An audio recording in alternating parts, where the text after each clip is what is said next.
hello खुलुमबाय बेनिसिमबो welcome back to द channel राजा खुंगु यूट्यूब चैनलाव नोंथांमोनखौ बयखौबो बरायबाय आरो मोनसे दिनैनि गोदान भिडिअआव नोंथांमोनखौ खनसे बयखौबो गोसो गोथारै बरायहरनाय थाबावबाय आसा खालामो नोंथांमोना बयबो इसोरनि अननायाव मोजाङैनो दं दा दिनैनि सानडे कमेन्ट्स बक्सआव नोंथांमोनखौ बयखौबो बरायबाय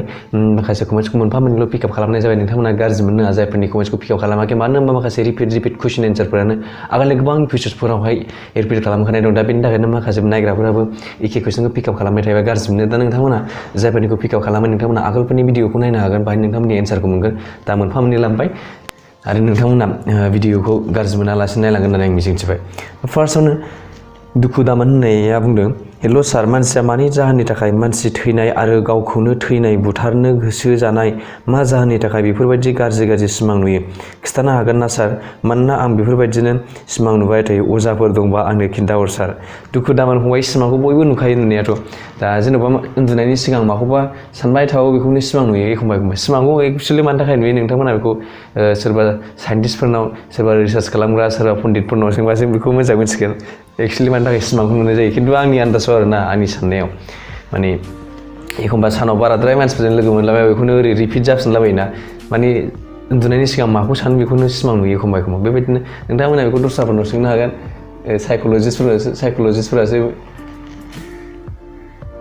साइक'लजिस्टफोरासो बेखौ बुंनो हासिगोन ओमफ्राय अशक बरगयारि बिथाङा बुंदों आदा दाउ अमा फार्मनि खालामनो सानदोंमोन मोजां जागोन ना गाज्रि जागोन अशक बरगयारि नोंथाङा जुदि दाउ अमा फार्म खालामनो सानदोंबा मोजाङानो जागोन नोंथाङा सिगाङाव खेबसेनो हाइ प्रफिटखौ साननो नाङा इनिशियेल लेभेलाव जेन'बा सिगाङावहाय नोङो जेन'बा बाराद्राय प्रफिट मोनाबो जानो हागौ दा उनावहाय नों लासै बारायलांबाय था खेबसेनो बुरजा मोननो दा लुबैयो आरो ओमफ्राय बुरजा मोननो लुबैनानै सोरबा डिमटिभेट जायो बिदि जाबा जोङो बिजनेसाव ग्र' खालामनो हानो नागिरा ओमफ्राय राहुल बरुवा बुंदों आदा आंबो फार्स्ट इयाराव फरायो दा फैबाय थानाय फार्स्ट इयार फाइनालाव मानि थाखाय माबोरै फरायनांगोन मानो अन्नानै खोन्था राहुल बर' फंबाय नोंथाङा नोङो फरायनायाव मानो ससियेल मिडियायाव बारा गोजोन नाङा आरोना फरायनाय टाइमाव बेनो ओमफ्राय नों एसे इउज खालाम ओमफ्राय बाराद्राय गोजोन नाङा ससियेल मिडियायाव ओमफ्राय गेमफोराव ओमफ्राय नै बिटिसिनि इलेक्सन फैगासिनो दं बाराद्राय पलिटिकेल माबायाव राजनितियाव गोजोन नाङा दै उन्दैफ्रा जायफोरनाखि स्टुडेन्टफोर ओमफ्राय उदांसार बसुमतारिया बुंदों ब्र नों मा जब मावगोन आरो दा बेसे फरायगासिनो दं उदांसार बसुमतारि दा आङो मास्टार डिग्री खालामगासिनो दं एमएससी ओमफ्राय आकाश बसुमतारिया बुंदों आदानि भिडिअखौ नायबानो माखासे गियान निजेनो गोसोआव हाबखायो आदानि राव महर नोंथांनि टेलेन्ट बे गासिबो मुहिमाया नायगिरिफोरनाव गोहोम खोलैयो आंनावबो थारैनो थेंक इउ आकाश बसुमतारि आंखौ मोजां मोननायनि थाखाय ओमफ्राय प्रहलाद बसुमतारिया बुंदों आंनि मोनसे सोंलु अन्नानै नेक्स्ट सानडेआव फोरमायहर आदा इउटुब चेनेल खुलिबा बेंकनि फैसा दानो नामा इउटुब चेनेल खुलिबा फैसा नाङा ओमफ्राय नों इउटुब चेनेला फ्रिसो नों बयबो जायनाखि टेलेन्ट दं नोंनि टेलेन्टखौ जुदि गोसार होनोब्ला नों इउटुब चेनेल खुलिनो हायो बाहाय फैसा दाननायनि खोथा फैया फैसाया माने नों बै माखासे मनिटाइजेसनफोरनिया नोंखौ मिन्थिनाय नङा आं खोन्थाबाबो बुजिनाय नङा ओरैनो इउटुब चेनेल खुलिनो थाखाय फैसा दाना बे फ्रिसो इउटुबा बिएम क्रिएशना बुंदों आदाया आंनि कुइसन सोंनायनि फिननायखौ होआसै आं एसे दुखु मोनबाय सानडे कमेन्टआव नेदोंमोन दे फंबाय नों बुंफिनदो दे नों मा होनदों आदा आं खनसे फिन सोंबावनाय जाबाय अन्नानै प्लिज बिथाङा बिएम क्रिएशना बुंदोंमोन आंनि फुल इन्ट्रडाक्सनखौ नोंथांमोना आंनि आगोलनि जायफोर आंखौ नायबाय थायो बिथांमोना मिथिखागोन आं बबे डिस्ट्रिक्टनि बबे जायगानि आं दिनै खनसे बुंबावबाय आं क'क्राझारनिनो ओमफ्राय बिएम क्रिएशन फंबाय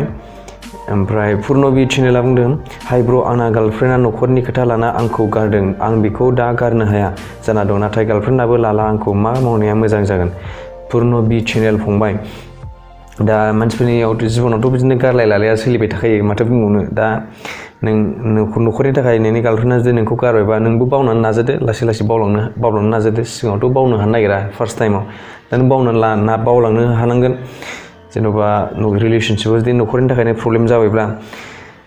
ओमफ्राय प्रब्लेमखौ सल्भ खालामनो थाखायनो बे नोंखौ गारदोंबा नोंबो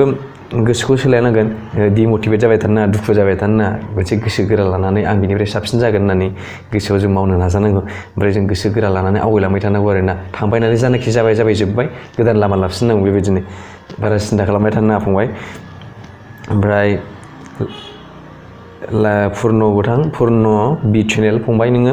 माने नों दुखु जाबाय थायोबा ना टाइम स्पेन्ड खालाम लोगोफोरजों न'खरनि मानसिफोरजों नोंनि मोजां लोगोफोरजों गेम्स एन्ड स्पर्ट्स गेलेनायफोराव बाहागो ला एक्सारसाइज खालामबाय था माने बिजि थाबाय था आरो नोंखौनो आरो एक्सारसाइज खालामबाय थायोबा माइन्दआबो बिराद स्ट्रं जायो ओमफ्राय लासित बसुमतारिया बुंदों आंना बांसिन सिन्थाल' थायो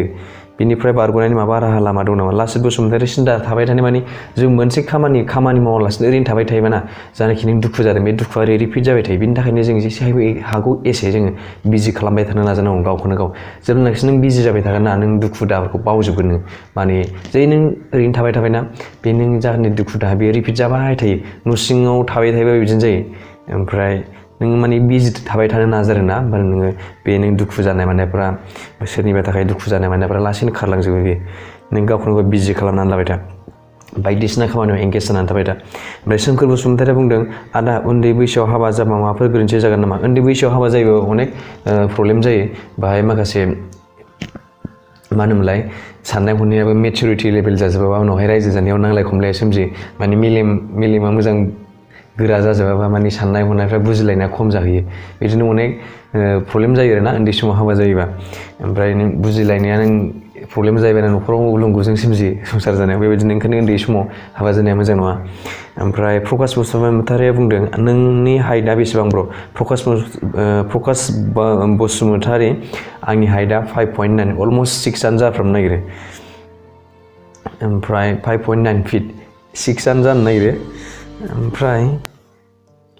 एलबि अफिसियेला बुंदों आदा बिजाब फरायनो गोसो जानायनि एसे मोजां आइडिया होदो बिजाबखौनो एसेबो फरायनो गोसो जाथारला आं एलबि अफिसियेल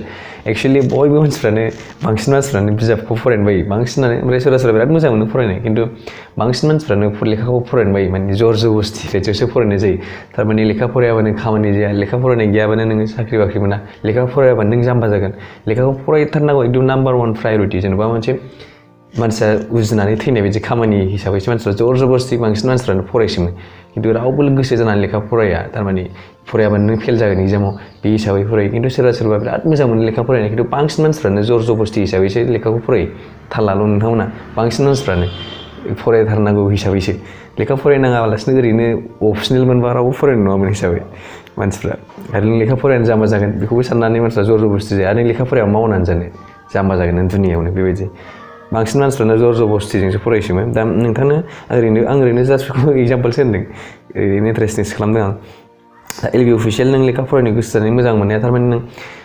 सानफ्रामबो खेबसेनो नों गोबाव सम लेखा फरायनो हाया दै लासै एसे दिनै गाबोन एसे लासै फरायलांबाय थायाबा नों गोबाव लेखा फरायलांनो हाया जेनेबा नों स्टार्टिं जेनेबा नों 15 मिनिटखौ गोसो होनानै मोजां फराय ओमफ्राय बेनिफ्राय उनावहाय 30 मिनिट 40 बिदिनो गाबोनहाय 1 घन्टा समफोरहाय 1.5 घन्टा समफोर 1 घन्टा 2 घन्टा बिदिनो बारायलांबाय थारो लासैनो ओमफ्राय नों खेबसेनो गोसो होनानै फरायनो हाया बेनि थाखायनो नों लासै फल' खालामलांबाय था दिनै एसे गाबोन एसे बेबायदि ओमफ्राय सान बर'आ बुंदों सान एस बार' फ्रम बाक्सा आदा नोंथांनाव मोनसे कुइसन आदा बावखुंग्रि हाजो गाखोनाया माब्लानिफ्राय जायो अन्नानै खोन्थाहर आं सानदे कमेन्टआव नेनानै थाबाय सान एस बर' नोंथाङा बाक्सानिबा बावखुंग्रि हाजो गाखोनाया एप्रिलनि 14 एप्रिलाव गाखोनाय जायो बावखुंग्रि जायनाखि फेस्टिभेल जाथारोना हाजो गाखोथारनायनि ओमफ्राय बावखुंग्रि फेस्टिभेला बिदिनो सप्ता खनसे सिगां जेनेबा सप्ता खनसे नङाबा सानथाम सानब्रै सिगांनिफ्राय जायो 12-13 एप्रिलनिफ्राय बिदिनो बै बावखुंग्रि हाजो गाखोनायसिम 14 एप्रिलसिम बिदिनो सानब्रै सानबानि प्रग्राम जायो आरो नोंथांमोननो आपडेट हरगोन उनावहाय जायखिजाया बावखुंग्रि हाजो गाखोथारनाया 14 एप्रिलाव जायो बिनि सिगांबो गाखोयो सोरबा खिन्थु बांसिन लोब जानाखि मानसिफोर गाखोयोना बेयो जाहैबाय 14 एप्रिल ओमफ्राय जन क्रिसबार्ट माराका बुंदों I am also not Bodo but I know Bodo language long live Bodoland जय बर' हारिनि